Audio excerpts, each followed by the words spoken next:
welcome, my friend. How you doing, buddy?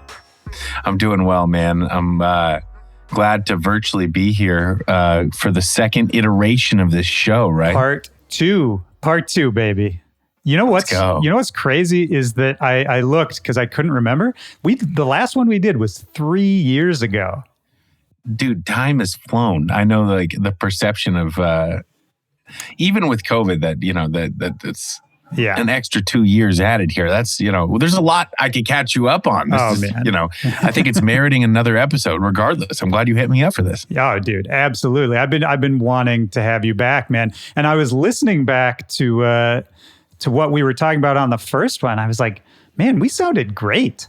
I was like, they're not all that good.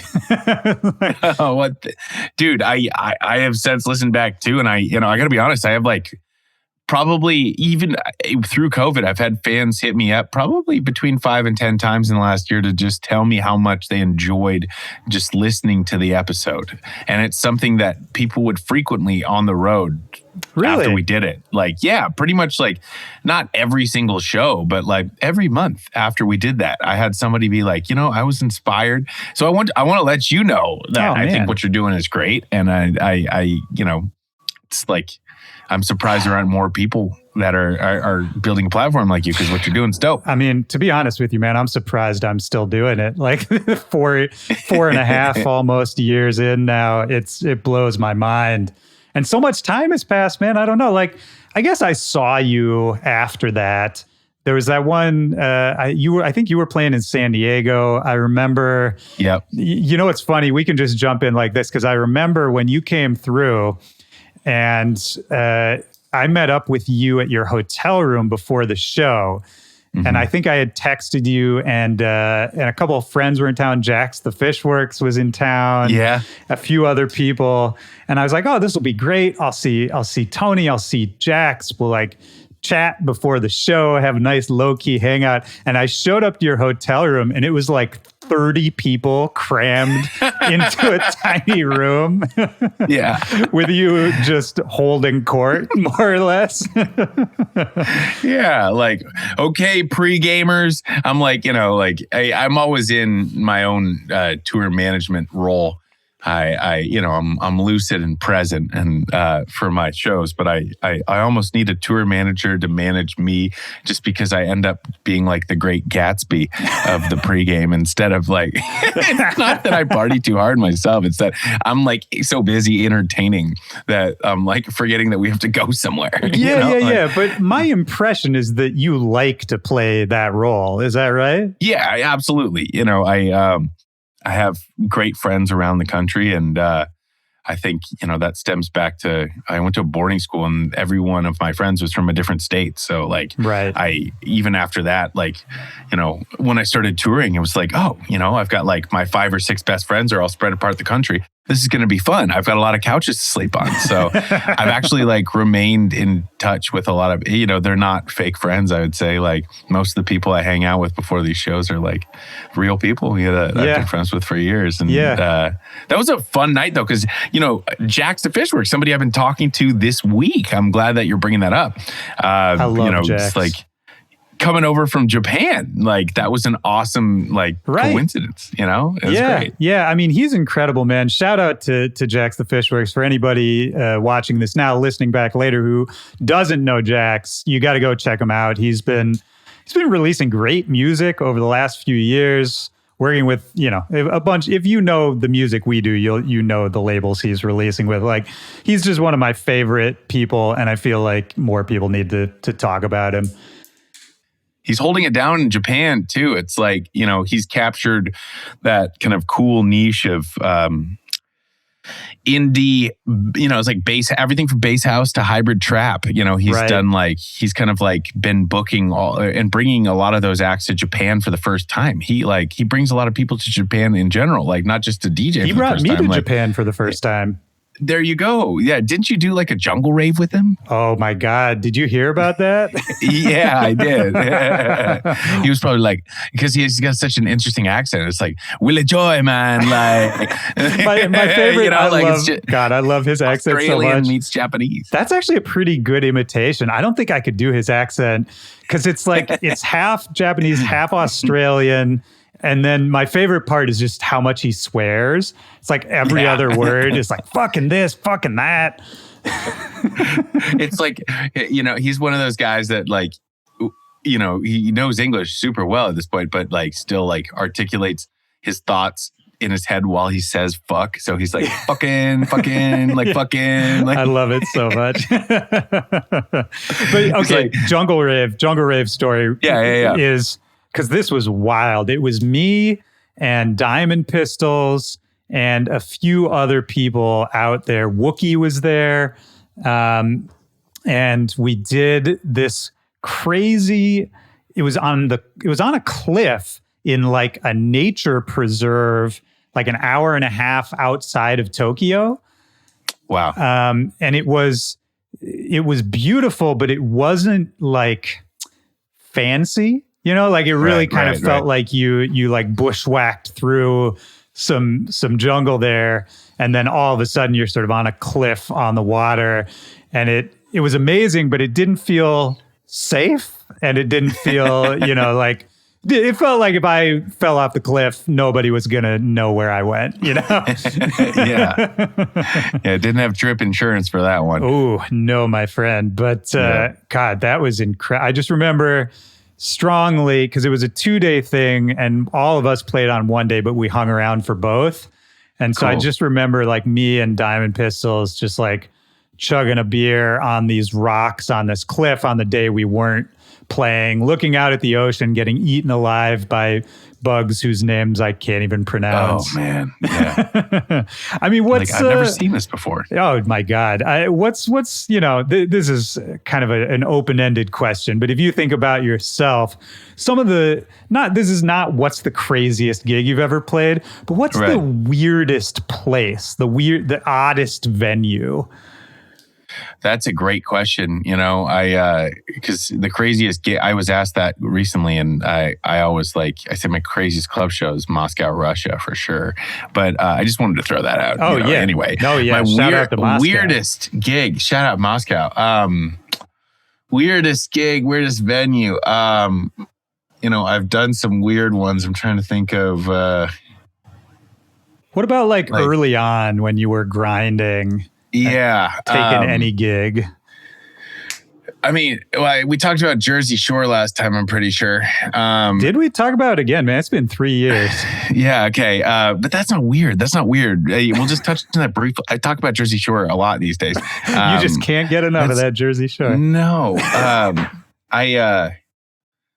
Oh man, it's because I could talk about a barn in the middle of North Carolina, or we could talk about playing at a cowboy bar in South Dakota. Well, let's talk about both of them. What was up with the barn?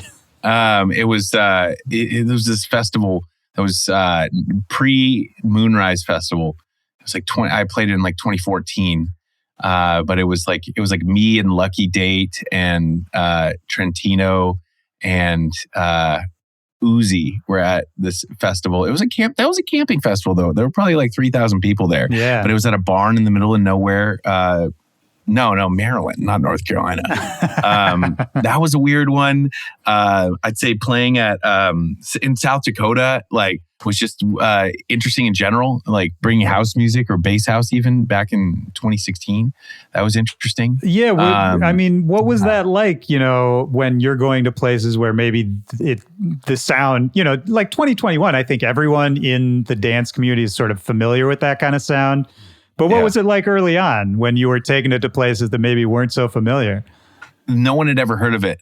The response that I got so often was this is dubstep you've got a house beat under it. And I was like, yeah, it's kind of like what bass house is. It's the vibe. I figured out the answer to your question though. But first I'm going to finish this thought. Okay, great. Yeah. And like going to South Dakota is interesting because like, you know, the openers are all playing dubstep. There was a rapper, like it was, you know, and, you know, there are certainly bigger events that I think go on in North and South Dakota and Wyoming and stuff. Like Charles I and Closey have been doing those events out there at that Bison Ranch. Yeah, that looks amazing. It looks dope. And in the last 5 years, a lot of people have gotten acquainted with electronic music in every part of the US. So it allows for that type of event to flourish. But I've gotten the answer to your question, though. I figured out the weirdest venue that I've ever played. Let's go. It was on the ski hill at Big Sky, Montana, at the resort. They build a stage in the snow. And so like, I just got to say, they carve out like a 500-person venue in the middle of where like the half pipe is. And so you get to actually play on the ski resort. And so like that was super unique. Yes, it was awesome. It was fantastic. That was it seems like yesterday, but it was like January 2019, you know, like closer to 3 years away than it was 2 years away. Like, so what was the vibe? Were people partying while you were playing, or were you playing as like athletes were, you know, on the ramps? No. This was really like a population of people from, Bozeman that's next to I love Bozeman. So, yeah. So like probably like, you know, 20% of the crowd lived on the mountain, were like, you know, just into it.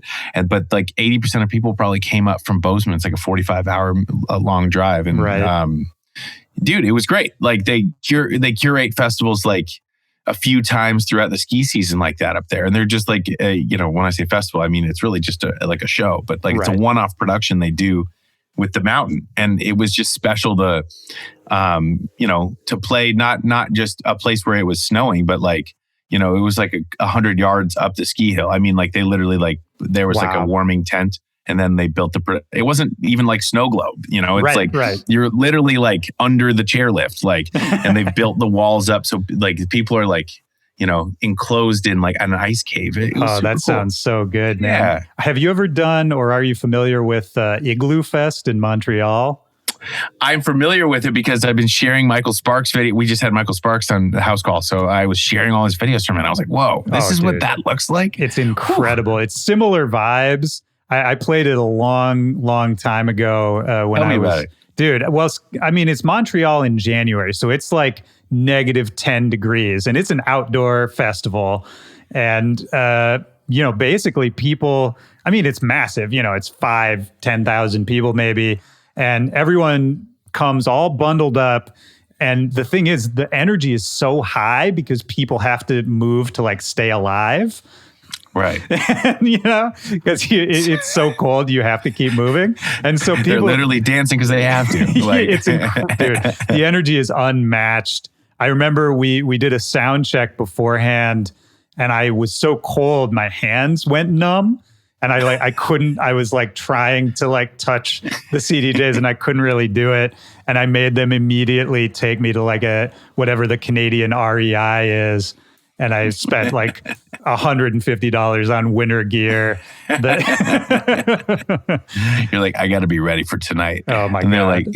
God. They're like handing you a headlamp. You're like, you're probably going to need this. Like every time. I just went to REI last week for camping stuff, and it's like, I didn't know I need all of these things. Yeah. You know, well, it's funny. Danny's saying she also played in a barn. Barn raves, underrated. In the middle of a cornfield. Hell yeah. That's like, some Midwest shit. That is some Midwest shit. You know, I bet that was like an hour. Where was that? In like Rockford, Illinois? It's got to be either rural Illinois or rural Wisconsin. For sure. Yeah. That's I don't know if you know, are you familiar with the Even Further raves from like the late 90s? These kind of legendary Wisconsin Tell me about raves. It. Well, no, I know. The only thing I really know, I didn't get to go to them, unfortunately, but it was Daft Punk's first ever show in the U.S. was at one of these Even Furthers, which was literally just out in this muddy field in the middle of nowhere in Wisconsin. They're kind of these legendary events. It's funny thinking about like all these weird gigs we took to now play these legit gigs. And in a way, are you this way? Do you miss the jankiness of the come up in any way? There's certain parts about it that I miss. Yeah. I think for me, so much of my come up years, I was traveling around with my CDJs and my mixer, like in a flight case, like literally like You in the would back of tour my with car. the CDJs? Yeah, like 'cause so much of my early years, even before Dr. Fresch, I was like a college like frat DJ.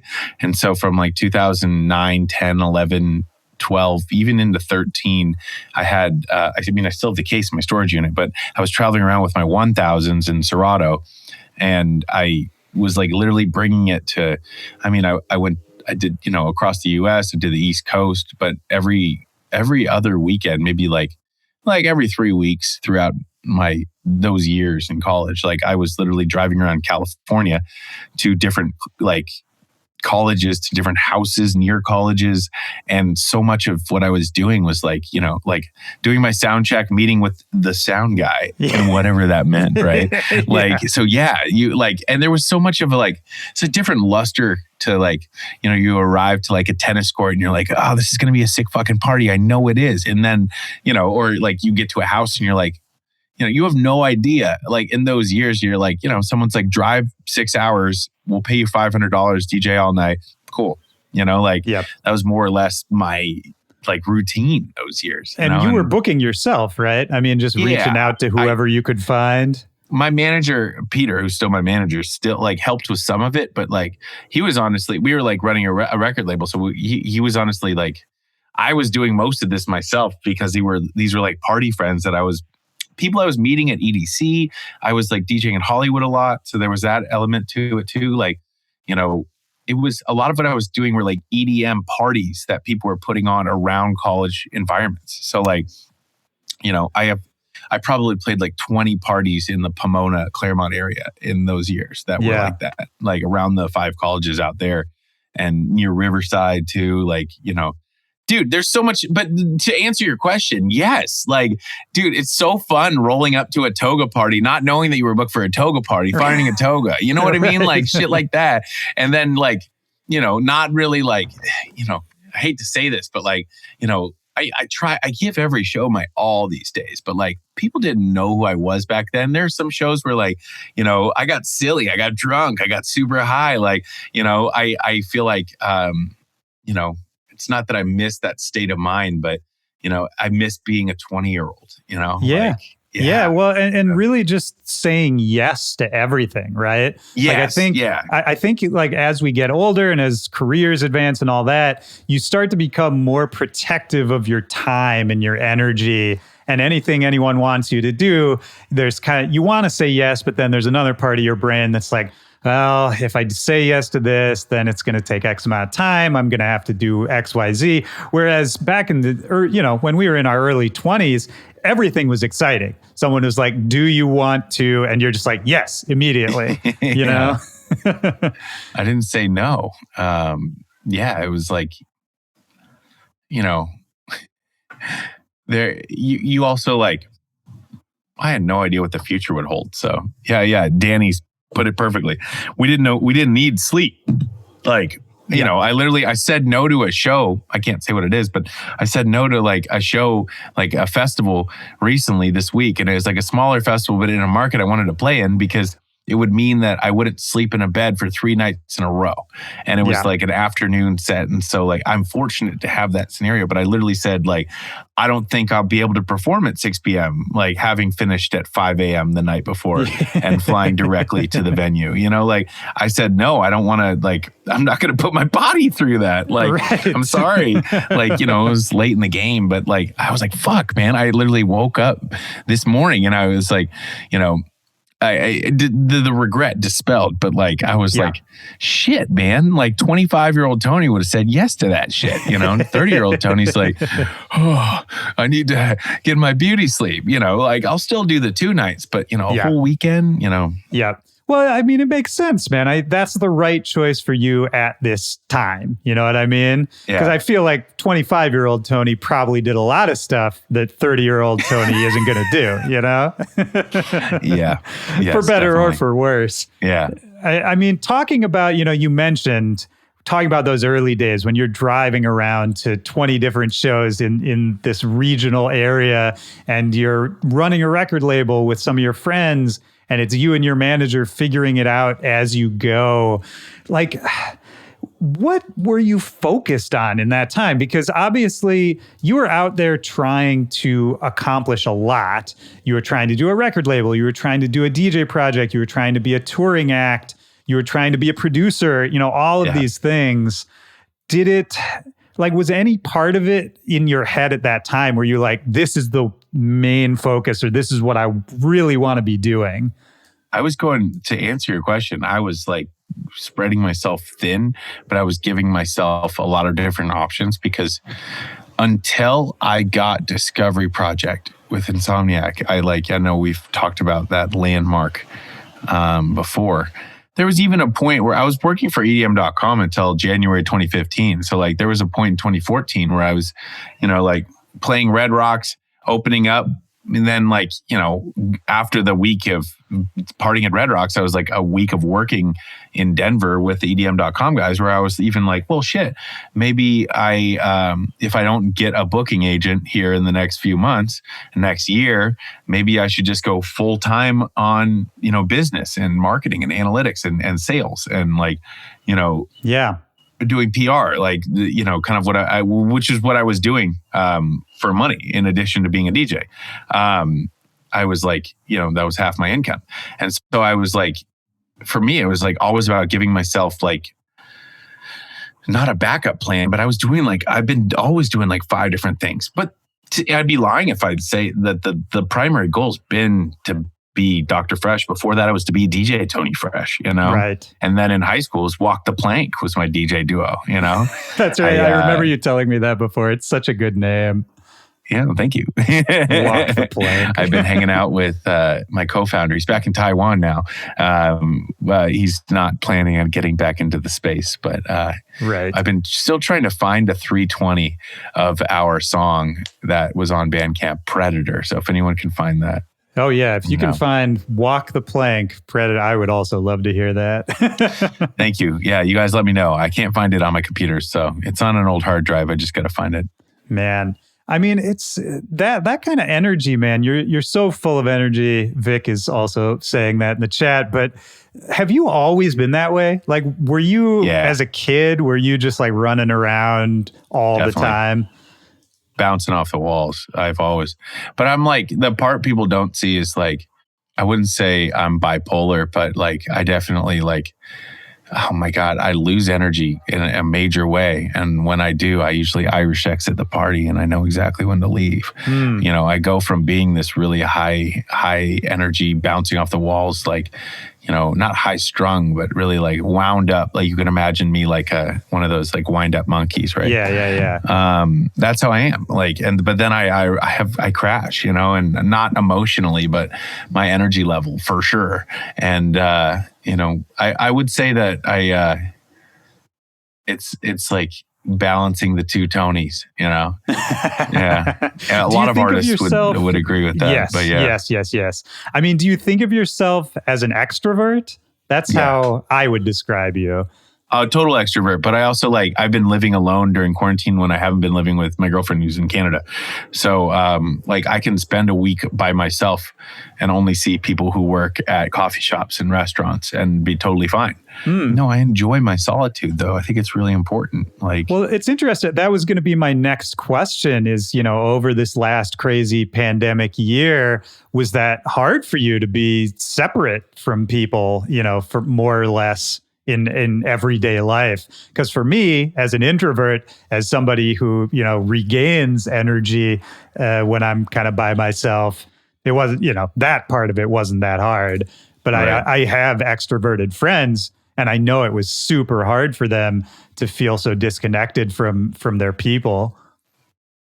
Yeah, it was. I'd say that I didn't have the same experience as most people, though, because I went from like first 4 months of quarantine, I was living with Binge Watch and Freak On and their girlfriends. And so I was constantly with 5 people. Oh, you wow. know, and so like, and then my girlfriend came to the U.S. for a month or so, and then things were getting really bad in June. That's kind of when everyone was like, "Oh, this is going to take a couple years."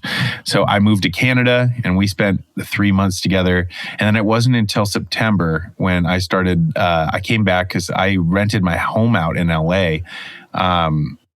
And found a family to live in my spot, and was have planned to move to Canada and spend half of the next year there, which I did. So I spent about 7 months in Canada. Wow. And off and on between there. Dude, awesome. Like dating a girl that's living in North Vancouver. So beautiful. We lived in her parents' basement apartment, so kind of like best of both worlds, and got to travel around. And the only thing I didn't do that I really regret is, there were actually like county laws that require that we don't go to Vancouver Island, but I really love Vancouver Island, so I wish I'd made it out there this year. Yeah. But I spent a lot of time in the Okanagan, like the wine country. I went snowboarding a few different places, went to Whistler for a week, my plan was then to come back to the U.S. from October to January, and then to be back indefinitely in April. And I'm going to move back to L.A. at the end of the year. Okay, gotcha, man.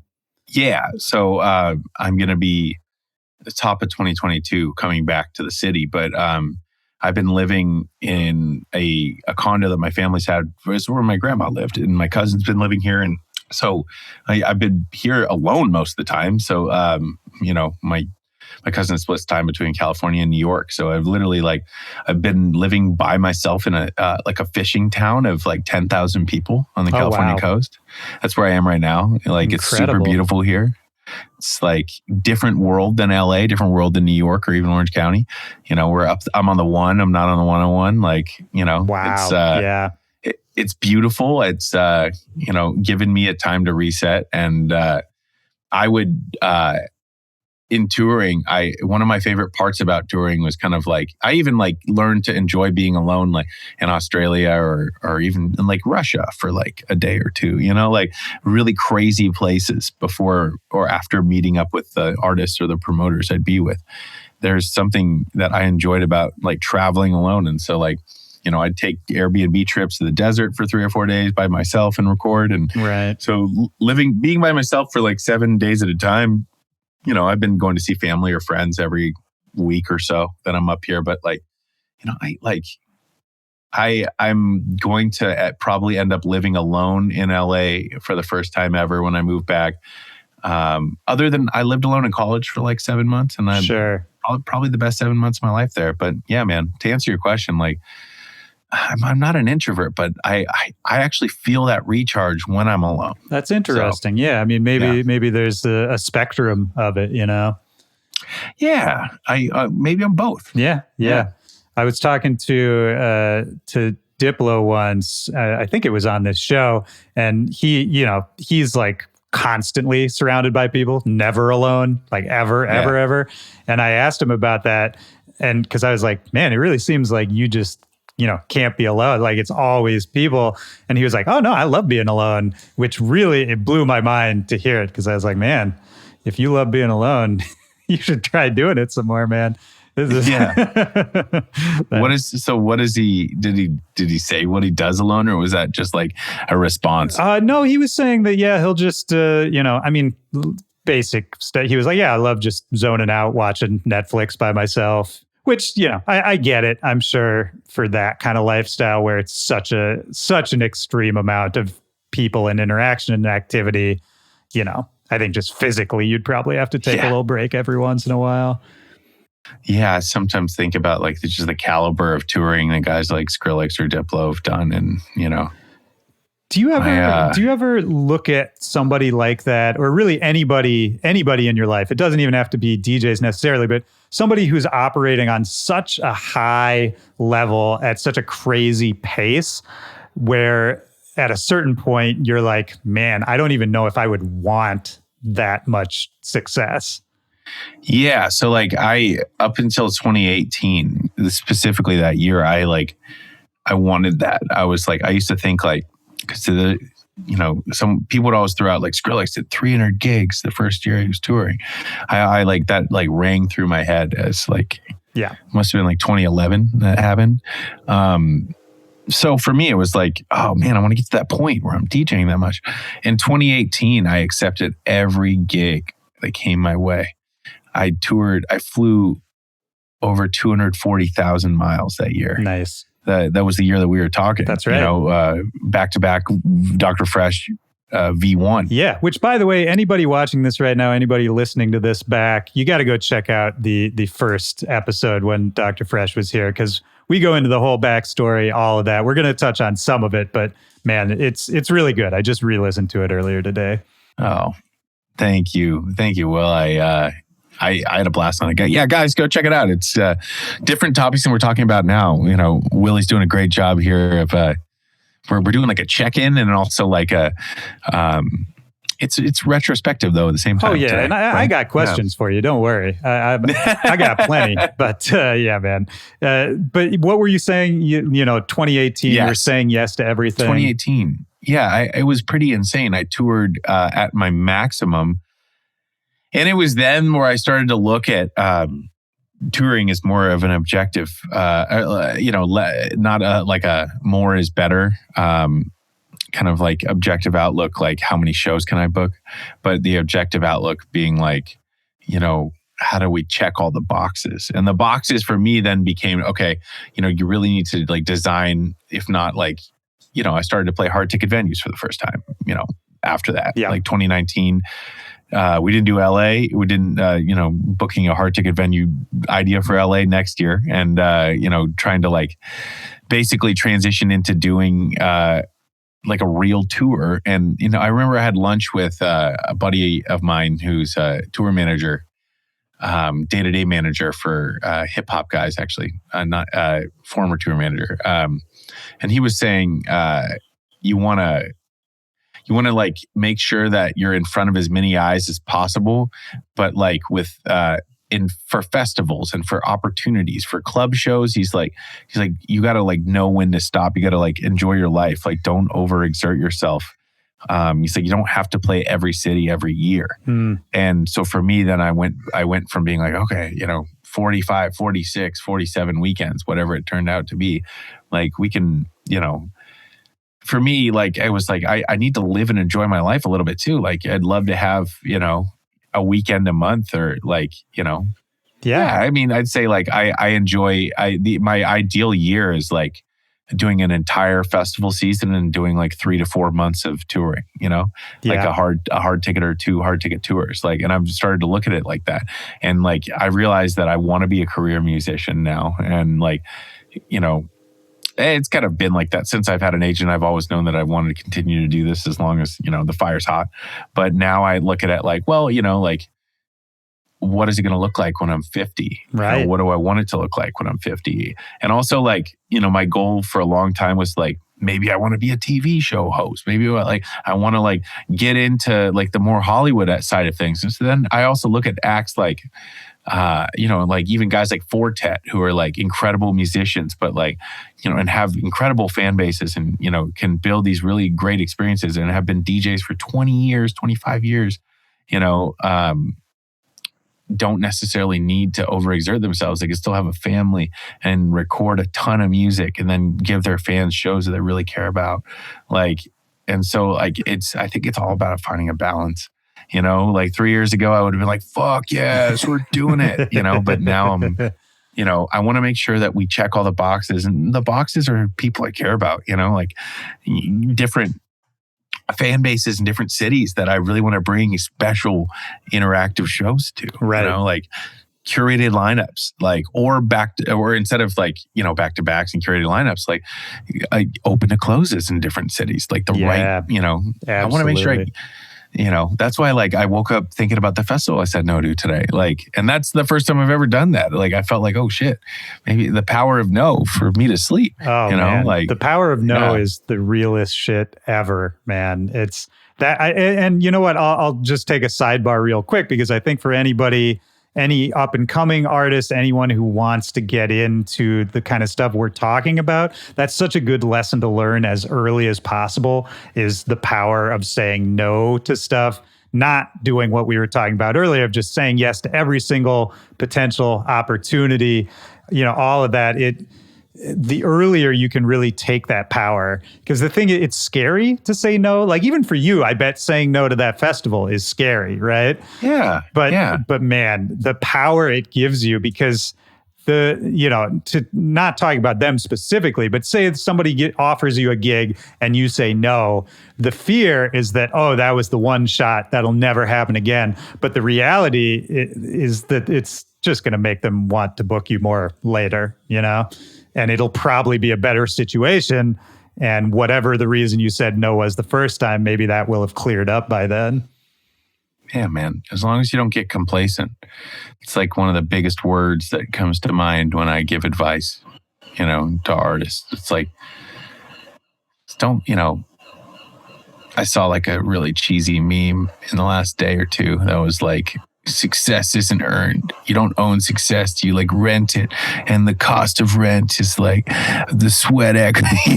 You know what I mean? Like those cringeworthy, like it's like those like post-college Wall Street bro memes. And like my Explore page is littered with like Gary Vee type shit. So why? Because is that all what you go in for?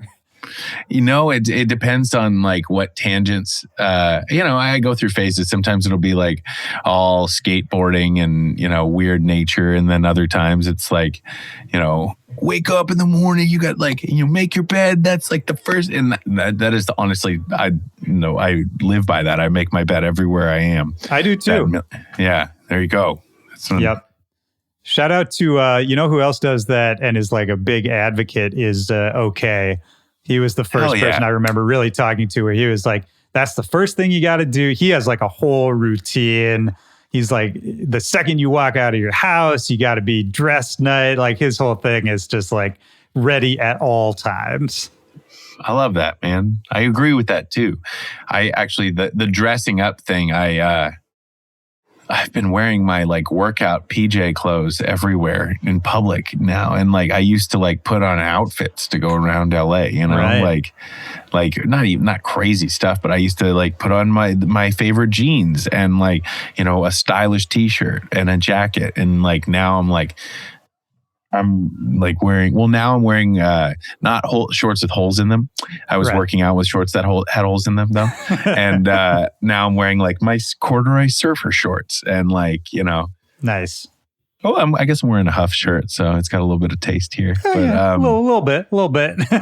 Yeah, man. I like. I mean, not to mention, I feel like just your haircuts and hair dye jobs alone. Haven't been doing that. Look, dude, this is my natural color right now. Wow. Hold on. Yeah, and we'll put it out for the rest of the interview. Oh, there we go, baby. Yeah. Hold on. There it is. But yeah, you could. I really look like Toucan Sam up here with this. I kind of love it. Even people in the chat are like 2020 is the year of sweatpants, and I guess you could say like you had guys on Wall Street who were like, wearing boxers with suits and ties. My uncle was doing that shit and telling me about it. I thought that was funny. That is really funny. Yeah. But it's like. I like the making your bed thing because it's like, if you have the shittiest day, maybe you like, here's a shitty day for a producer. You find out that, a collab, or maybe like not even a collab, like I've had a remix I did before. It's been a few years, but I did a remix for a major label a few years ago and they passed on it, like say like you wake up, you find out the remix you've been working on all week got passed on. Yeah. You have 2 calls where they don't go well with your team and like you don't have news on something or you didn't get that offer to be support on all.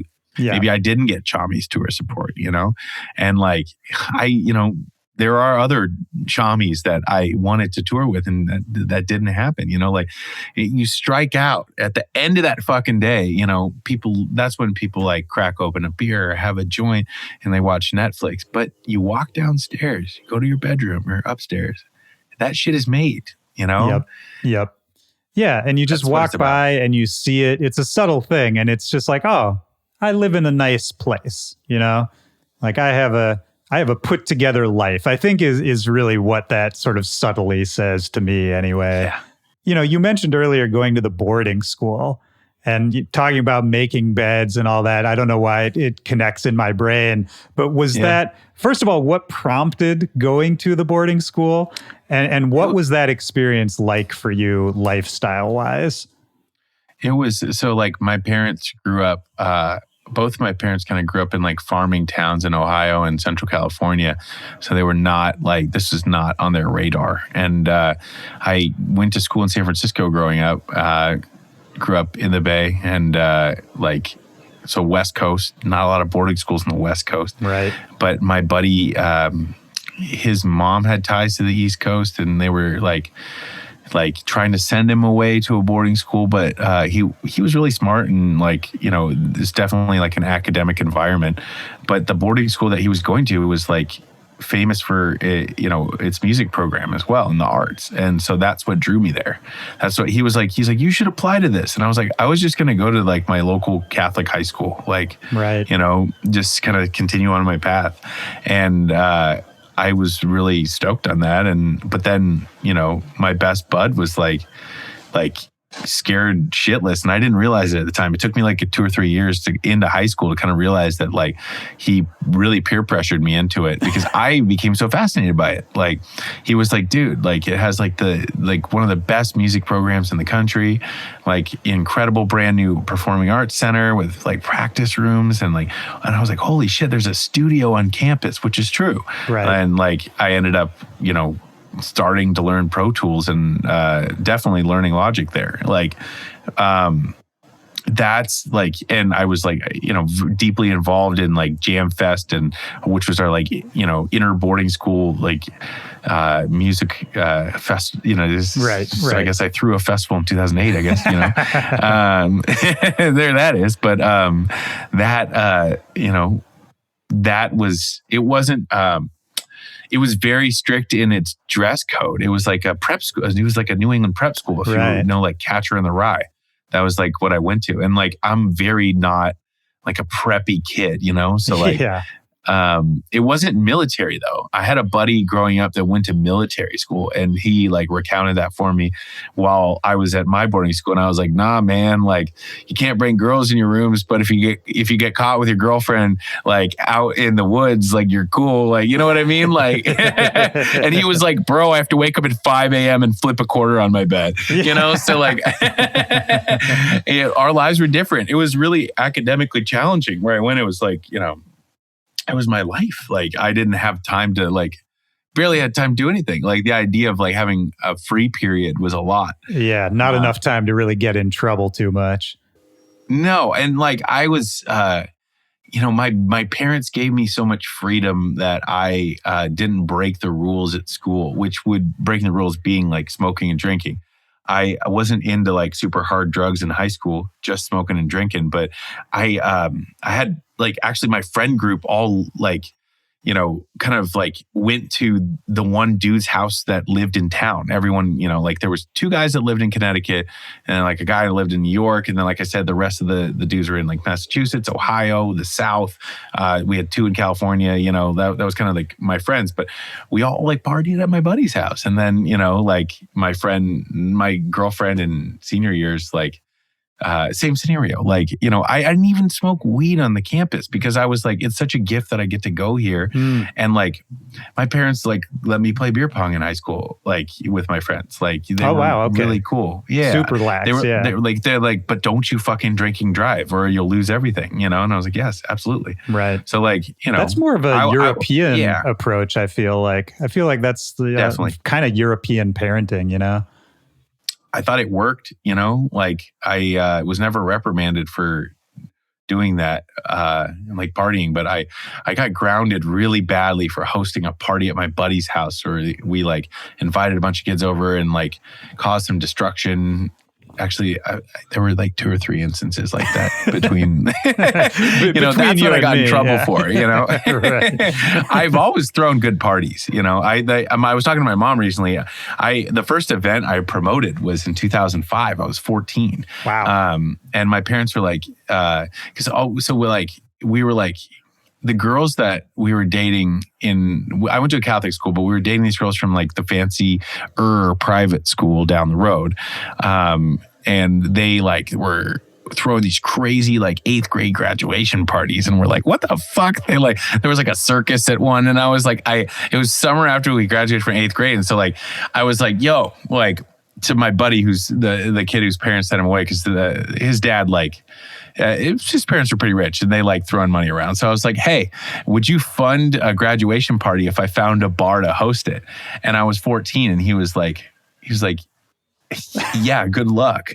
And I found an Oxygen bar in the Mission in San Francisco. Wow. And then I got like my dad's friend to run security because he had a H1 and he used to be in the Army, and he was like he's like the kind of guy who like Serious guy, yeah.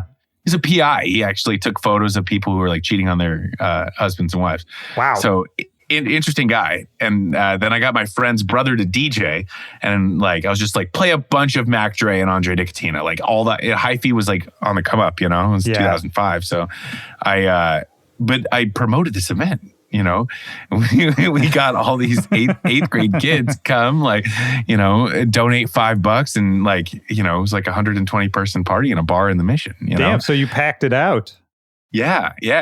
Like in 20 years later, man, 15, 20 years later, and doing the same thing at a different level. But it's funny, man, that these full circle moments, because you just made me think about how maybe we're repeating these patterns. Because the first time you were on this show, you and I spent a while talking about the hyphy movement and being in the Bay Area and what the vibe of that was like, and just the energy of that kind of movement.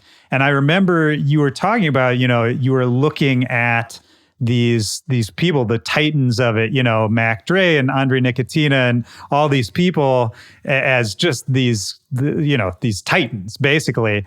And now since then, I mean, you've worked with Andre Nickatina, and it's interesting. I have a couple of these that I'm going to bring up, but the first one, let's talk about working with Andre Nickatina, because we also spent some time on the last podcast talking about how meeting your heroes can be dicey.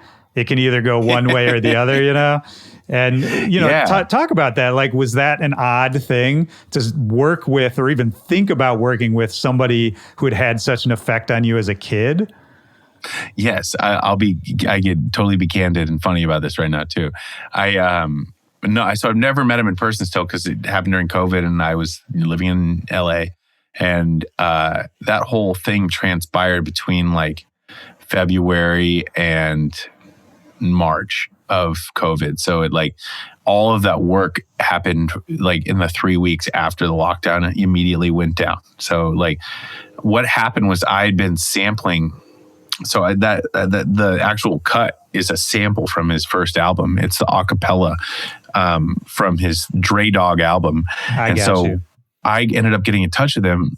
I shot him a DM, and my managers actually, like, it's funny, my managers were using like an agency where like you use them and they take a percentage and they like broker deals with artists. And like, I've no offense to those agencies, but that doesn't really work from EDM to hip hop, like, right. Because you really should build rapport. So I hit up Andre Nickatina and I was like, yo, would you be down if I, let me know what you think about this. And I sent him that, and he was like, he's like, I think a female from your team hit me, is what he said. And I was like, oh man, I was like, a female from my team. I was like, well, like at the time there are no women in the company. You're trying to do the math of what is he talking about? Yeah, like even like we had an intern who was like a 23-year-old woman, but like I was like, I don't think Natalie sent over and I was like, oh fuck, and I was like, yeah. No, let's just talk direct. And he was like, well, shoot me a price, shoot me a fee. That's like how we started to broker it. And then I was like, And then he just out of nowhere, like an hour later, he's like, I'm also working on this EDM remix album. And I was like, you are? Ah. And I was like, well, would you be down to go track for track? Like, I'd love to do something for you. And he goes, that could work. Like didn't commit. But basically I ended up making this track for him. It's called You're a Bitch. YAB. You're a bitch. And like, it's a dub. It's not like a full record, but it's like this cool dub house, like groovy G house thing. And I took what him and Stevie Boy, who's his producer, great dude as well. He's like out there in the Bay Area hip hop scene. Shout out Stevie. So I took what Stevie and Andre had cut and I basically remixed it. And then he was like, cool, I'm going to let the vocal fly, go for it. Let's get in touch with the label. And that was Dimmock, and let's ink it up. And so we did. And, but there was this one moment, man, we were talking about what other record, I still had a conversation with him about like doing a remix EP. Sure. And, cause we probably talked on the phone for like, I don't know. He liked talking on the phone. And like, he'd call me, like he didn't want to text. So he'd call me, he'd text like, he texts like he was texting from a BlackBerry, like straight up. Like he'd use the the emojis and the like the periods and the like that, the ellipses. Like like old school texting. Yeah. The way Andre Nickatina's texting is like every other line was ... Like, and I so love that. He'd call me and be like, it literally like straight up, like, he does the voicemail skits on all of his fucking albums. Like, what's up? It's Andre. And so like, what's up, Fresh? It's Andre. Like, it's straight up like the same. Meeting your heroes is like, what God. the fuck? Like, I'm picking up the phone. I'm like, I listened to this so many times. Like, wow. Oh man. But there was one time where he's such an intimidating dude as well. He's not like, he even talks about it in his raps. Like, he's like, he's the only time he laughs is like maniacally. He's like, he's really like that guy, Right. So there was this one moment where I fucked up and he's like, what songs you want to remix? And I was like, it's like, maybe like Dice of Life, Honey. And he was like, Honey, I don't have a song like Honey. And I was like, Honeycomb. And he was like, Honeycomb.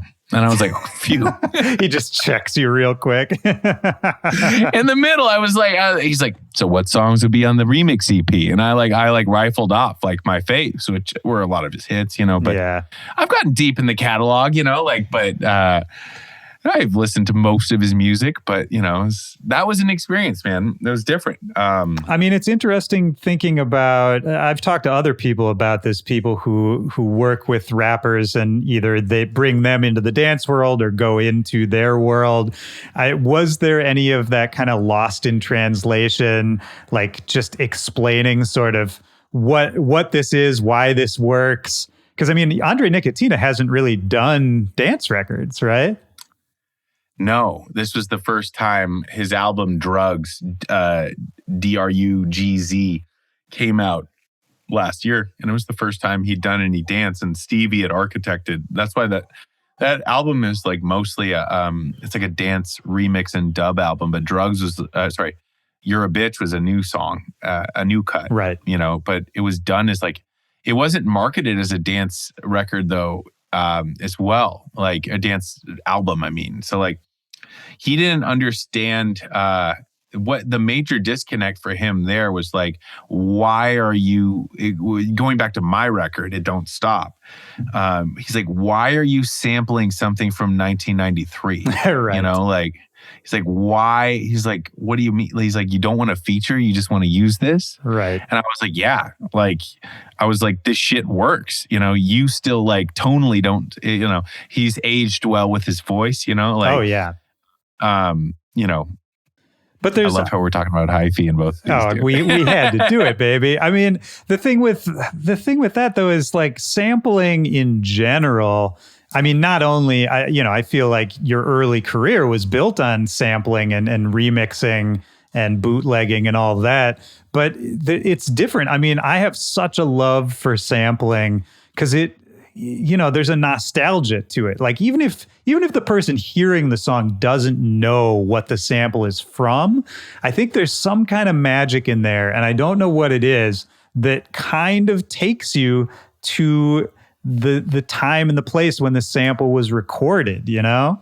Because whatever you're hearing however it was recorded at that time.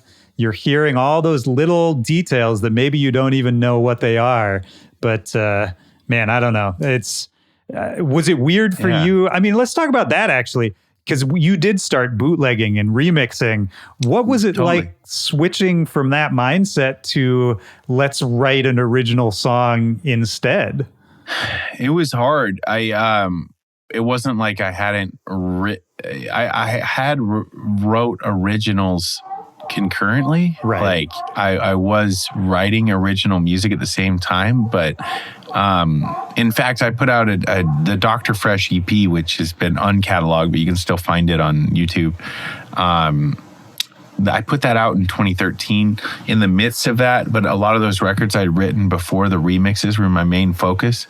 It was almost like I'd made those at a time where my understanding of, engineering was much more basic, that I became a much better producer in like a year and a half of bootleg remixes, because that was my target demo, Spotify. Yep. Sorry, was SoundCloud, not Spotify. Right. And Hype Machine and the blog roll and like the blog world in general, as you know, was like, that was the pulse. And for me, it was like, I didn't need to make originals because the remixes were working so well. And I did release some originals, but like they were few and far between for like a year and a half. That like I grew so much as a producer in that period of time, which was like after I finished school. Yeah. And I was like working for EDM.com like 3-4 hours a day. I was DJing 2 or 3 gigs a week. And then the rest of the time was like exclusive, like pretty much after 1 p.m. every day, I pivoted to like making music until sometimes 4 a.m., you know? I became like versed in EDM. I learned how to master my shit. So by the time that like 2015, I'm touring, it was actually like, I'm glad you asked this question, because like, if you look at my catalog, like I start touring with these bigger acts, and then like all like, you know, at the time it was a Circle, and Circle's like, what? Like, we need original music. They were like, you know, it's been almost 2 years since you put out that EP. Yeah. Like, you know, you only put out 2 originals in 2014 or something. I have to look back, but it was and the climate was changing too, right? Because, you know, a few years earlier was when that was the rise of the producer artist, you know? I think before that, like going back a few more years, you could be a DJ and you could just tour and be a famous DJ. It wasn't really about the songs you had made.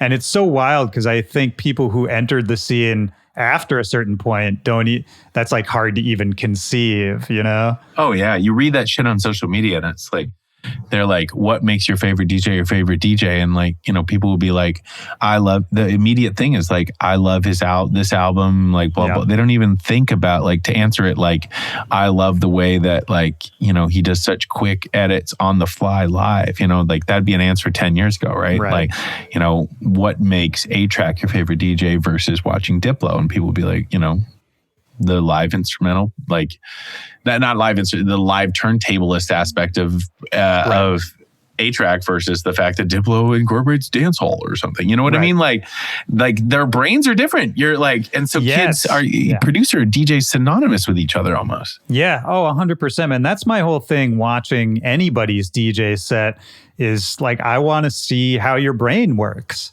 Like, I don't really care, if I'm being honest, I don't really care if you make great music or not. If I'm seeing you live, what I want to see is how does your brain work? Show me something interesting. Show me how you connect with people and how you connect with music. If you can do a good job of that, I don't really care if you can produce a song or not. I really don't. Right. Yeah. It's a valid point to it too. It's you're there at the show, you know. Like if I like your music, I'm going to download it and listen to it. The way that you're performing it now, like for me, it was, even like seeing Chromeo was so different than even seeing the Bloody Beetroots live, because I remember seeing the Bloody Beetroots live and it was more about the way that Bob and like the crew performed, and it was less about the content. Even for me, it was like about their energy on stage.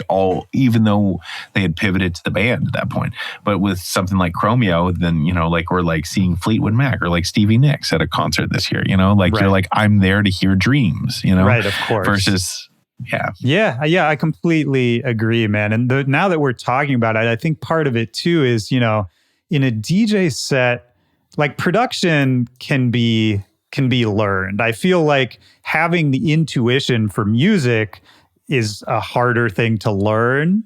You know what I mean? Like just being able to intuit what is the right thing to play for these people in this moment. That's a harder thing to learn than production. Both are hard to learn. Don't get me wrong. But to me, it's that intuition where I can see, oh, okay, this person understands why I'm here. Like they get the same kind of excitement that I feel. And if I understand that, all the rest of it to me is kind of, well, we can fix that, we'll fix that later. Yeah. And you got to remember, it's like, to understand the venue, this is something I know well. It's like if you're performing at Omnia Las Vegas, I'm just using that because I saw my buddy House Call label president Orlando was there last night. Shout out Orlando, baby. Yeah, dude. And so he's there with Mikey Francis, who's like crushing it. Awesome, working the dance floor, You need to like remember, like Vegas is a great example. Like, even for myself, when I performed at Marquee a couple times, like, understanding that like per capita, less people are going to know who you are. Yeah. It's less important that you're showcasing, your label here. It's more important that you're really getting a read on this crowd. Soft ticket is what they call those environments, for everybody watching. It's like, so like really diving into that. And I have no problem becoming the open format DJ again there. Right. Like I want, versus when I'm at like, a 900 person show on one of my tours where it's everybody there. For me, it's like, of course I'm going to do crazy DJ shit, but like, I also like want to make sure that the fans who are coming are hearing the songs that they want to hear. Yep. And for me, then it's like, bringing those open format sensibilities to what is really a performing arts set, Yeah, exactly, like, man. I mean, we're doing dance music here, right? Like we're doing a communal activity. It's not so much about look at me all powerful on stage and marvel at me. It's like, no, like we're all here in this room together in this moment. Let's make something happen together, Yeah. That to me is something I feel like has gotten a little bit lost in the EDM explosion. You know what I mean? Dude, I mean, we could go off for a while on like yeah, we could. Toxicity of Twitter. It's like the hypocrisy that you see. Like all these people want to be inclusive. They like, they want it to be an open and loving environment, but they'll still be vindictive online. I think a lot of people don't understand the classic rave mentality in that. And like you were talking about even further, like the idea of like what one of those events would be about. Oh, by the way, you were talking like 5 minutes ago and it sounded like there were seals in the background. A bunch. There are. Are there actually? Was that actually seals? I told you I'm at a fishing town. I'm living in Morro Bay right now. Yes, there's like tons of harbor seals here. That's like what I listen to when I sleep is like, That's officially the first seals on this podcast. Oh, man. But you mentioned Bloody Beetroots, and that was another person I was going to bring up because on our first podcast, we talked about how Bloody Beetroots was sort of an icon to you at a certain point. And when we recorded that first podcast, you had never met. And you were like, I don't know, maybe someday. And, now 3 years later, you've worked together, you've put out music together. What was that experience like? Bloody Beetroots, Bob Rifo is like a buddy of mine now. I went to his town in Italy on his birthday. Oh, wow. You know, yeah. Like I was out there. My mom and I went for Christmas a couple years ago. Yeah. I'm pretty sure I got COVID in Venice, Italy. Oh, I was like, wow. you know, it was a dream vacation for me and my mom's. And then we came home sick as hell. Wait, was this like at the start of everything? When I it came was real home bad? on Christmas 2019. And I got sick on January 2nd. Oh, shit. So you could have been super early. I think so. Wow. And I don't know. I'm not a doctor. I just play one on TV.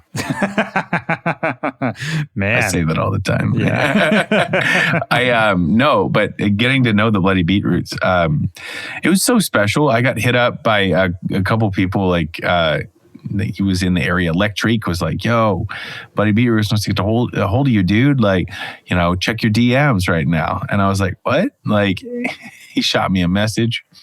He's like, yo, I'm living in Venice. Yeah. He goes Venice to Venice, which is hilarious. That is really funny. He's like, I must go to Venice, you know, like he's from like, I'll just say he's from like 40 minutes outside of Venice, right? And near the mountains. And, you know, I think it's hilarious that he has to go to like the recreation of it in America when he comes here. And it's so Italian. It's so funny. No, we became really tight because he was renting an Airbnb like near me for a month. So, you know, we had lunch and then we worked like 2 or 3 times. And then before the pandemic, we ended up, I went to Italy then to perform at like a spring break thing. And he actually, he was like, I'm down to come. And I was like, do you want to play with me? He's like, why not? So I got him a hotel and I was like, yo, get on the train. Like, I'll grab you a hotel room. Like, and he came out and we spent the day together. We went and had like the best gnocchi in Florence. And like, we played the show. And then like, I didn't sleep at all because I was like going to Russia the next day. That was the crazy weekend. And yeah. I feel like that's Russia has come up like 4 times already. We got to talk about that in a second. Bring me back. But yeah, man, it was just really special, honestly. To make and the fact is like, I look back on that collab and it's like, we didn't, it's not, you know, it's not one of my top 10 songs right now, but I wouldn't change a damn thing about it because we created exactly what we set out to do. Yeah. Like we made like an electro bass house record that had the energy of a Bloghouse song. And I love it so much still. It's like a lot of people, it didn't click with like on the same level that's like my songs like Feedback. It's not catchy like that, you know, it's a danceable record, but I just love it so much. And and that's the energy we came up on, you know what I mean? Yeah. Like that's honoring. Oh, 100%, man. That's honoring, you know, something that influenced both of us and a ton of other people so much in the early days. I mean, talking to him, did he have any perspective on that? You know, because the Bloody Beetroots career is so interesting. I mean, they were so huge in those Bloghouse years, right? Like 2008, 2009, 2010, like on top of the world. But then since then, you know, they've been pumping out still incredible music. And I'm always curious. I love when people really stick to their guns. You know what I mean? And I love people who stick around and keep doing it. Like, did he have anything to say along those lines? Anything you took away from that? Yeah, it really mirrored what you just said. He's like, you know, he basically said like, I've never deviated. And he's like, a lot of guys that I toured with back then, he started other projects, you know, discovered different sounds, but like he's like, I stuck to what I did, you know, and yeah, I have since like, you know, he also was like, he said something so wise. He's like, you got to pay attention to the people that are there for you when you're in a lull or when you don't release music for a couple years or after the, you know, 5 or 6 or 10 years after the fame, like when you're rebuilding and getting your next phase ready. And that's what he was talking about in 2019. He's like, I'm planning my next 5 years and where I want to take the project, but it's really still the same stuff. And he's like, I'm paying attention to who is in my life right now that was there for me then, that's here for me now. He's like, when you go and you sell out a whole week at the Palladium or 3 nights in a row or whatever you did, you know, like a lot of people, everyone wants to talk to you. But like 5 years later, where like he's doing equally dope shit. He's collaborating with Paul McCartney, Tom Morello, like, insane. But, doing all this crazy stuff. But he's like, definitely like focused on European and Australian touring and hasn't, in the US hasn't been doing the DJ circuit, right? So by a consequence of focusing on live music, he's and following what he just what he wanted to do. Like, he's now like literally the 6 months prior to the pandemic, after we put that record out on that EP, the whole thing was like, he had a show in LA at 1720 Warehouse. And then from there, like he was like planning on playing a series of festivals in 2020. And so now he's back and he's like regrouping and planning on like, his next move right now. And he's like actively wanting to get back in as a DJ for the first time in 7 years or 8 years, basically. That's exciting. I mean, yeah. And even to take it back to you, man, I think, that kind of sense of purpose and not deviating, I think that's something you've been really good at throughout your career. Man. And this was actually something else I wanted to ask you was, since we talked 3 years ago on this podcast, house music in general has had this crazy revival. And, especially like the tech house stuff, but, it's become like the big thing in dance music right now. And as somebody who was doing it, A, before that started happening, and B, as somebody who's always done it your way and done it, you have a very like identifiable sound. Like I hear it and I know that it's you. What was that experience like as, other types of house music and just in general, house music started going crazy these last few years? Did it affect the way you thought about what you were doing? Did it, did you want to change anything? Was it frustrating? What was it like? No. So like, actually, I pandered a bit in 2015, my first year touring, because I was like being put up against, not up against, I was opening up for people like Brills and Flux Pavilion. We talked about being on the Brills tour together last time. And that's right. That influenced me in a lot of ways, being around big bass acts, during the trap era. Like I wanted to, be a part of that. It was the first time I was experiencing that live energy. And so like, that's when I felt like I was making music, but it wasn't congruent exactly with, I felt like my G house just wasn't working on stage, and it was the first time for me to kind of understand that like, just because you're opening up for an act and no one understands the music yet doesn't mean you're doing the wrong thing. So that's when I made the moves back in 2015 to do that. Back then 2016 came and, I put out my Gangsta cover. And that solidified that the electro bass house thing that I was doing, the electro bass house, G house hybrid was working. And so then like, I clearly remember that spring, like that we talked, I was in Croatia for this festival on well, that's another cool venue, Ship Fam Island, festival on a yoga retreat in Croatia on an island. Oh man. That's a cool one. That I remember that because like, Fisher was blowing up and Claude was on the island and Claude was like basically like, I would have never signed it if I had known that if like this was going to do this to dance music. Oh, like, so that's fascinating though, right? Is that like, and I think that's actually very relatable is, sometimes the people who have been there holding it down for a certain sound, it can get away from you and turn into other things. I talked to Dave Nada about that in Moombaton. Cool. Cool. It's like Tell me about that conversation for a second. That's intriguing. Oh yeah. I mean, it's similar vibes, man, where he started off and didn't really think he was going to create a movement or anything. He didn't have a goal. He was just slowing down Dutch house songs. And he was like, hey, this sounds cool. I'm gonna fuck around and play some of this and maybe I'll make a couple songs like this. And it took on this life of its own, right? And it got, years down the line,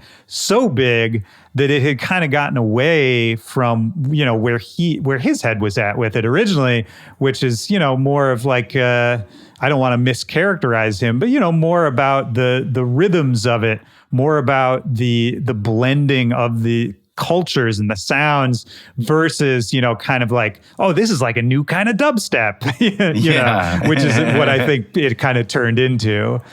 Yeah. And I think he has mixed feelings about that. I could tell he did, because I remember touring this actually, I'm referencing 2 Baltimore festivals here, and one Moonrise Festival. I remember Notastrom played after me. It was like me, Notastrom. It was like Kill Them With Color, me, Notastrom, and AC. And I just remember Dave Nada gets up there and just plugs in some fucking tech house. And I'm like, damn, that's not Moomba.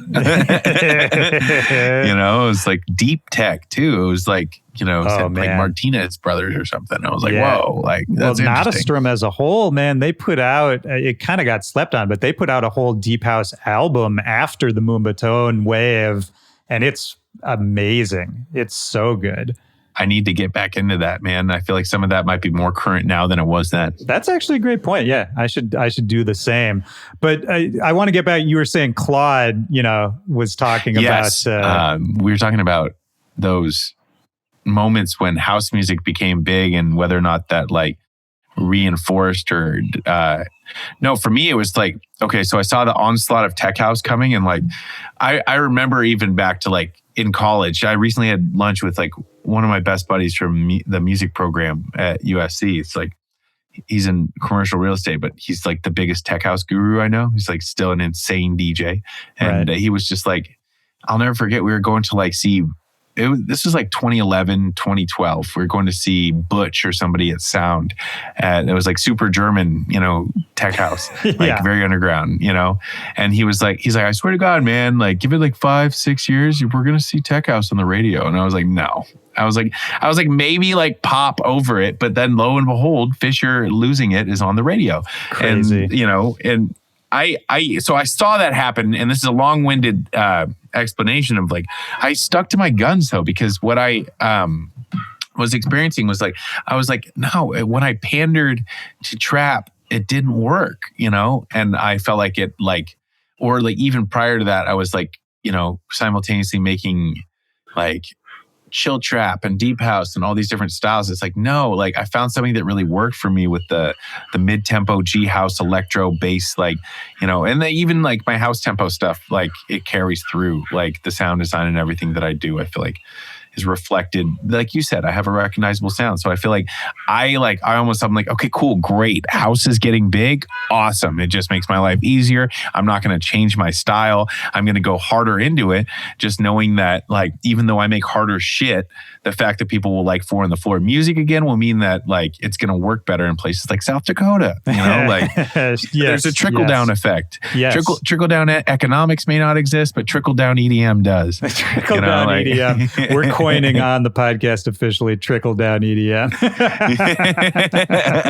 Incredible. Well, I mean, how about the effect on your record label? Because again, I keep referencing this, but when you were on the podcast last 3 years ago, one of the last things we talked about was you were like, I'm about to start a record label, Prescription Records. And, you know, since then you've gone on to, I mean, there's even another label after that, right? Yeah.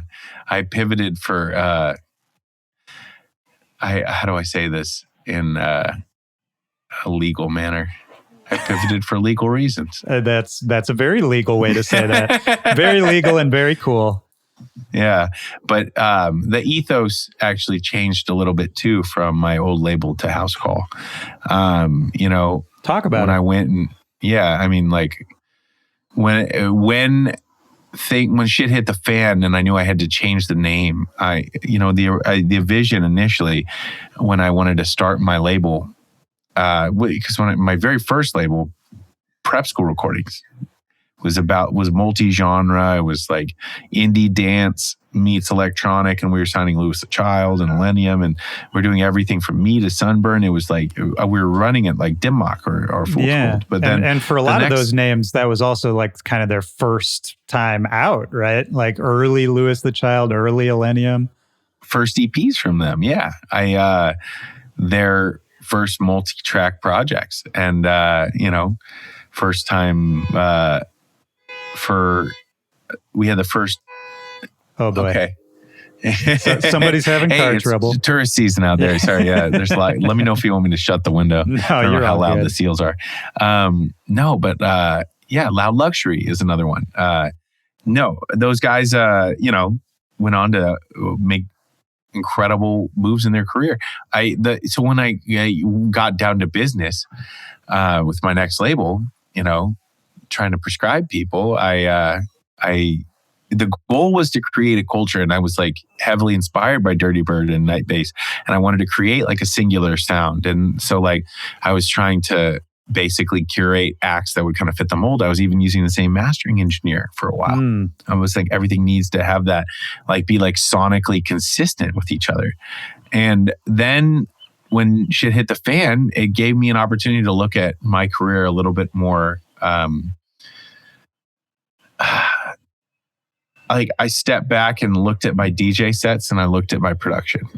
And I was like, there aren't a lot of people making mid-tempo and house.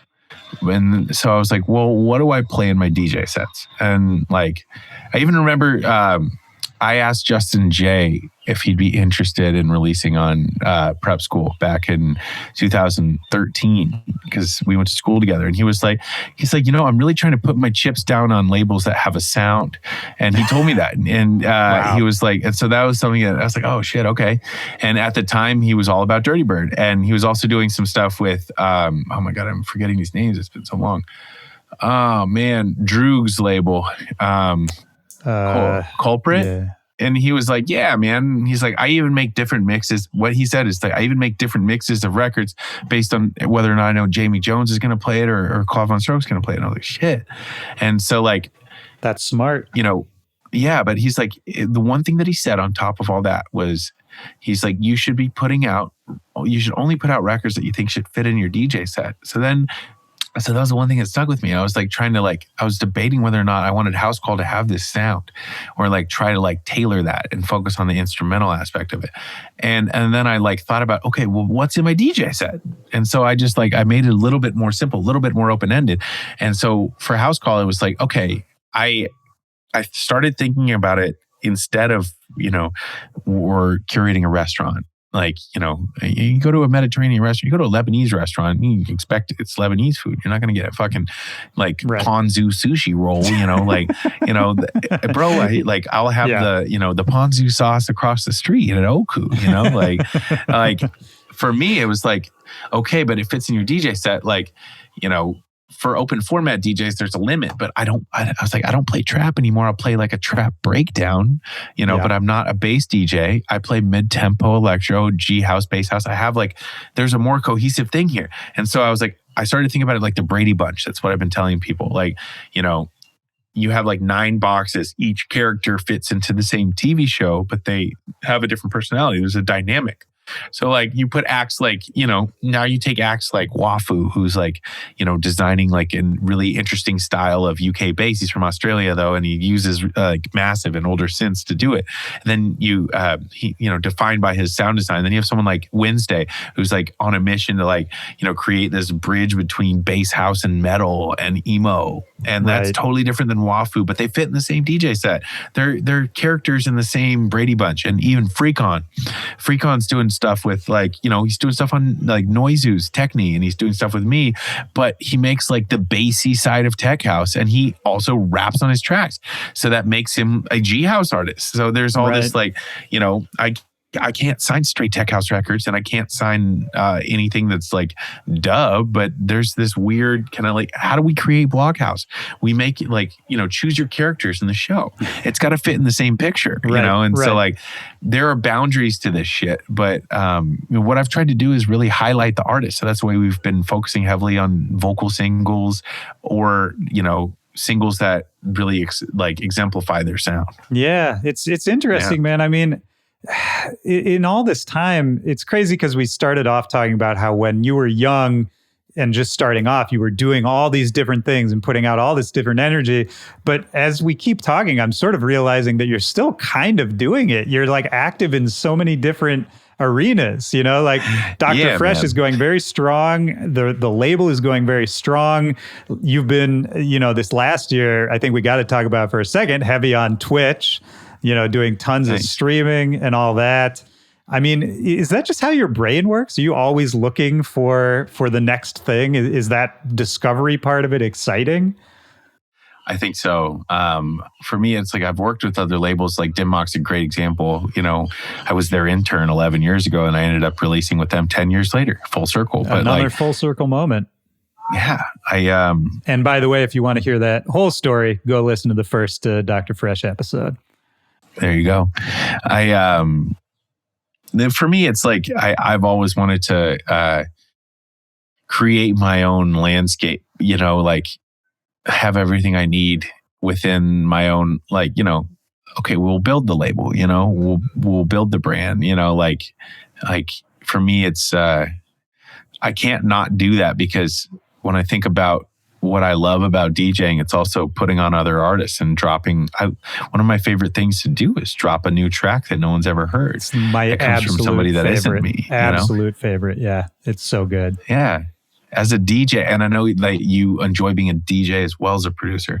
And so like, you can understand like heavily how important, like, when someone's like, who's this? And you're like, this is Wafu. And they're like, who's Wafu? And you're like, exactly. Right. Like, I enjoy doing that as much as I enjoy, and I have to FaceTime Chinook, like my man. Like, for me, it's like that is equally important. And I idolized Steve Aoki, Diplo, and A-Track, those three in high school. Like, I had all their merch and I wore it, I had to wear a coat and tie to classes, but what I wore after class was, I was in my dining hall wearing the Mad Decent shirt that, I was, even photographed DJing in next to Dylan Francis. Like, and I never myself released on Mad Decent, but, big love for the people of it. Got to do a Diplo and Friends mix. I figured that that's a check in the box enough. Oh, absolutely, man. I think any of those moments where we get to reconnect.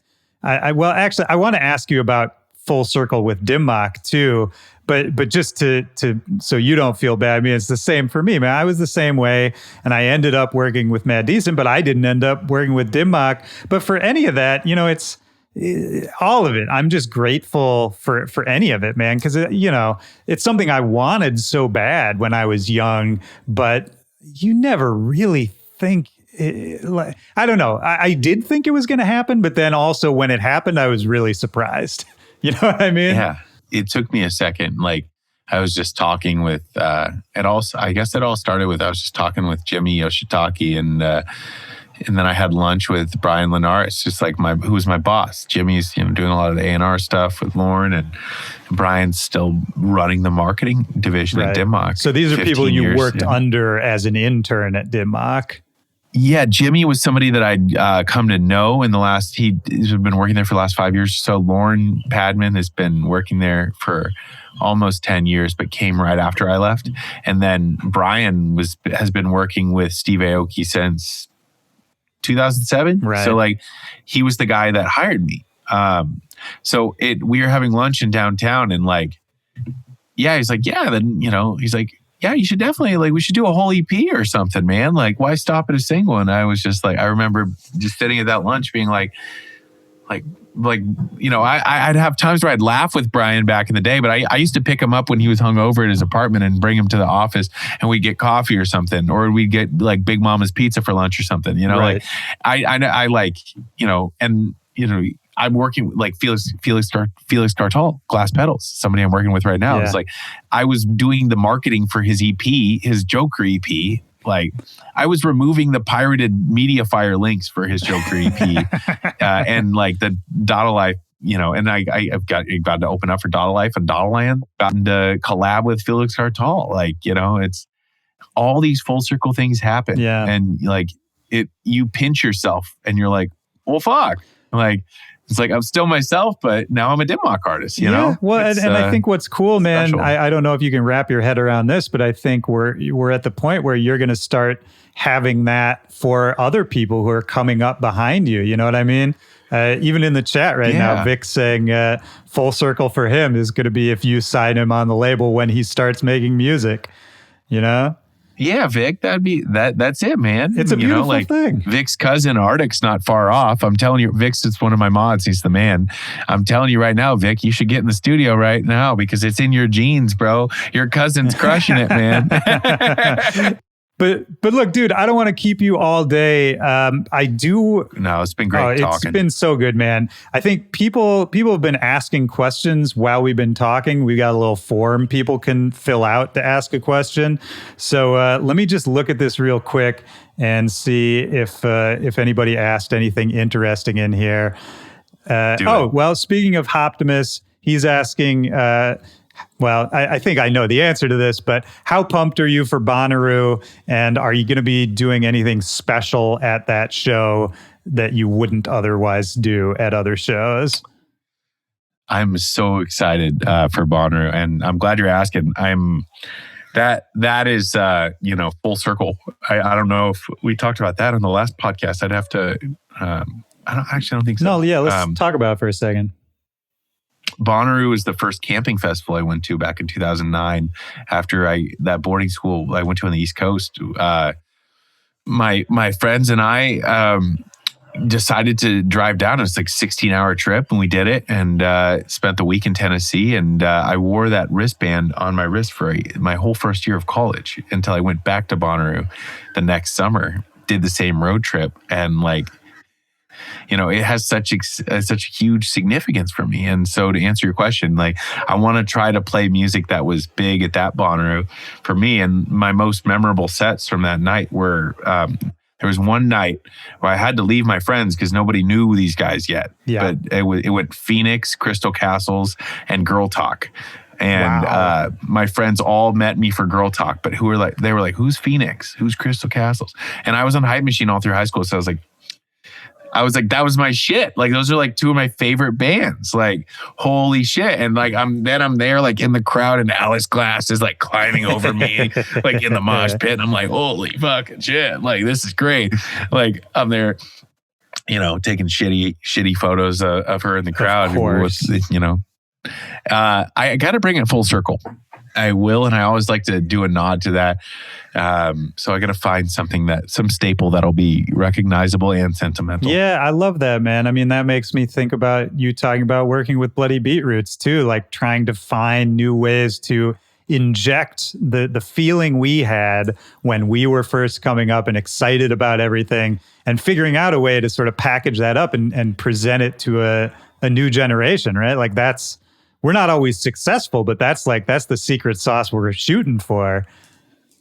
Yep, exactly. You can't always convey how important something is to you, and it's it's funny how those things, when they get appreciated by an artist or by a fan who also had a connection with those artists, then it's really special. Right.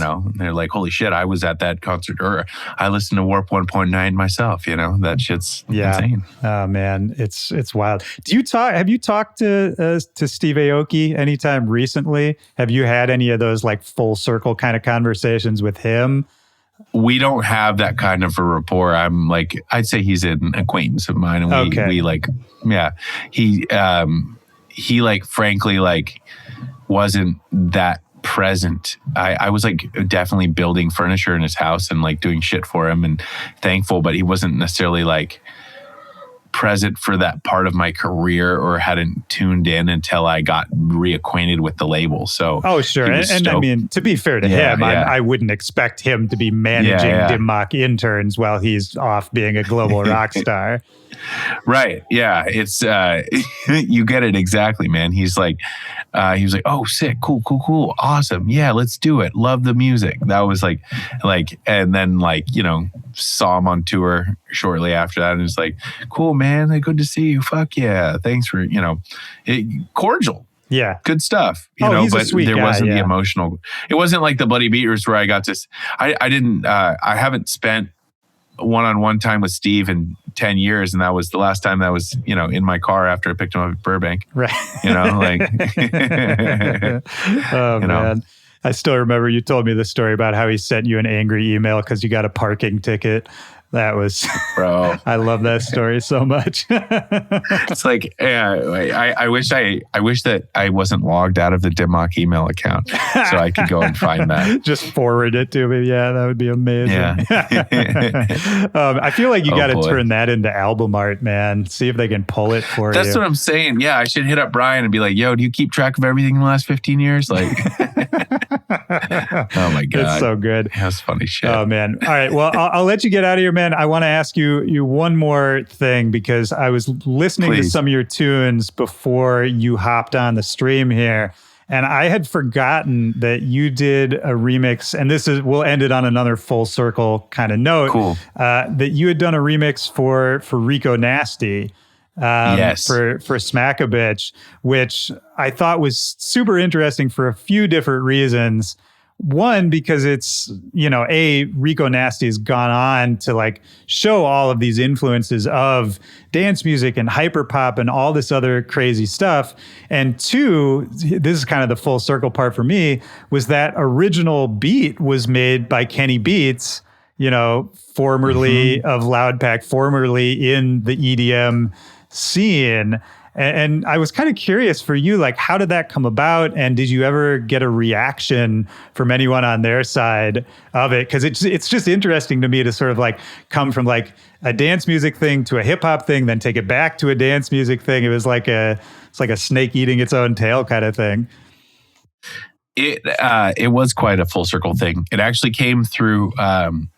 I was just hanging out with Bailey, who's like one of the A&Rs at Atlantic APG, and we were just hanging out and like going out on the town in LA. He's good friends with my management. And he was like, dude, he's like, we need you to do a fire remix of a track on Atlantic. Let's find an artist that you really gel with. And so we were just talking about artists that were on the label, and he was, you fuck with Rico Nasty, and I was like, I love that Smack a Bitch track that Kenny Beats produced. And so it was a really organic, like, dude, do you want to do a remix for this? Like, and I was like, yes. So it really came from the label there, but their management loved it.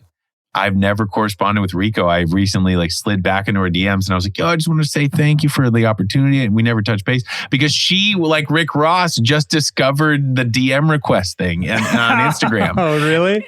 And yeah, so I'm still trying to shoot my shot, and I'm going to be playing at Lollapalooza the same day. So I'm trying to get a hold of Rico Nasty because you know that I need an original verse from Rico Nasty. It's going to happen. Oh, yeah, absolutely. Do you know Kenny at all? Yeah, from touring. I actually haven't touched base with him about that track specifically, though.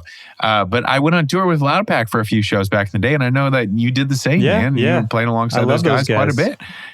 Yeah, I since have been a huge fan of everything Kenny's done. In fact, like the new stuff with Vince Staples, I feel like he's even growing in his sound. He's in another dimension now, man. It's incredible to see. I mean, to me, I think he's an inspiring figure for a lot of people just because he is that kind of motivational guy. We were talking about Gary Vee on your Instagram Explore page and all that, and I think Kenny, for a lot of people, is that too. But to me, it's inspirational just to think about the idea of, it's never over. You can reinvent yourself at any time and you can do exactly what you want to do at any point in this career. Like, that's just so exciting to me that, no matter where you think you're at, no matter how you feel about what you're doing or where you're at, you can always just flip it upside down in a moment. Totally, man. I think it's the ultimate example of a pivot. Yeah, absolutely. Did a great job. Well, how about for you, man? Like, as we wrap it up here, what's the goals? I'm kind of bouncing off something Optimus said earlier, but what are your goals? What are you focused on? What are you excited about going forward? Like, the world's opening back up. What are you up to? So I'm working with. I don't want to spoil this. I'm working with someone I've been a fan of since I was a kid, and producing some tracks for this artist. And I can't wait to bring those to light because it's been taking up a lot of my not taking up. This opportunity has been my focus. Yeah. My energy has been, it hasn't been any inconvenience to me. I'm excited to bring to light some stuff I've been doing behind the scenes. In addition to what I've, we talked about the label, we talked about my sound and how I'm progressing and doing all that. But what I'm really most excited about is to show you guys some stuff that I've been doing behind the scenes right now. One thing I could talk about a little bit more openly is that I've been working on a movie. I can't tell you what the movie's called, but I've made 3 or 4 original songs that have been incorporated into, and I've kind of like collaborated with this awesome composer. He worked on Pirates of the Caribbean, and together I kind of like took his score and remixed it. And then I also provided some originals. So I got involved with an action thriller, and I got involved with producing music for a childhood hero of mine. Wow. And so I will be bringing both of those things to light in, I believe the movie's set to come out at the very Q4 of this year. We're wrapping up the soundtrack now, this next week. And, the other artist's album, I just sent over stems about 10 for the second project. There might be, who knows, there might be more, but, yeah. Wow, man. That's all I'll say, because I might accidentally say something. No, that's fine. We don't got to say too much, but that sounds like another full circle moment, man. That's the theme of this whole conversation. And I think the second theme of this whole conversation is that you just can't stop doing shit, man. This is like, I feel like most people took a step back during COVID. It sounds like you've been busier than ever. Well, I put out a song called Take a Step Back, but I didn't actually. That doesn't count. Yeah, that doesn't. I'm sorry, buddy. That doesn't count. No, one thing we didn't mention is I put out a 17-track lo-fi hip-hop album under the alias Fred Thirst as well. Oh, God, that's right. I forgot about that. No, I know. I myself forget about it sometimes too. And then I I put on lo-fi hip hop and I'm like, oh yeah, I make this shit. Well, I tried to do the most, man. Yeah. But I have taken time for myself. For everyone out there wondering if I've combusted. No, I'm at peace right now. I feel good. I love hearing that, man. I love hearing that. And I think once you put everything into perspective, once you get everything in balance, it's kind of incredible how much time you have, right? And how much energy you have to do the shit you always think about. Like, I think, and this is a little woo-woo, but if you can get yourself to that place of calm and balance and all that, then doing a lot of shit, it's not always stressful in the same way that it feels stressful when it feels put on you. You know what I mean? Exactly. It's like they say, love what you do and you don't ever work a day in your life. I'll tell you this, like there's some email threads that are definitely working. Oh man, there's definitely, sitting on a plane for 9 hours is like, 17 hours is not loving what you do. But the moment of arriving at that jungle in Japan, like I know Willy, it's that moment you're sitting there with diamond pistols having that beer and you're like, this is why I'm an artist, It's like, this is why I got into music. And, having that, I think is important. Oh, man, absolutely. And it's got to be the same. We didn't get to this story, so we got to leave it on a cliffhanger for part 3. But I feel like that's got to be the same for you showing up to Russia there. Yes, I'll in 30 seconds, I got to play with Volak at the Russian style party in Moscow. And it was an insane time, and I hope to come back. Man, I've heard crazy, crazy things about that whole scene. Martin Horger was just there, and I was just talking to him. Just did it. And he talked so much about that shit. It looked incredible. I'll say it's almost like it has nothing to do with COVID. It was like that when I was there in 2019. It's like, it's in their DNA. They're crazy individuals in the best way. You and Martin too, I feel like are good. I feel like your energies match up well. Like both of you are just people who I talk to and I'm just smiling by the end of it. We are, we're on the same page, man. I have a great friend in that man, and I am proud to say I'm working on another track with him too. Nice. Well, I love the one you guys did, And yeah, man, I'll let you go. I think I'm going to stick around in the chat for a little. Thank you, Willy. We're going to listen to some of your tunes. What should we listen to? Leave us with a song to listen to. Oh, yeah. Let's listen to something fun. All right. What do you have pulled up? SoundCloud or Spotify? I mean, I can pull up anything you want.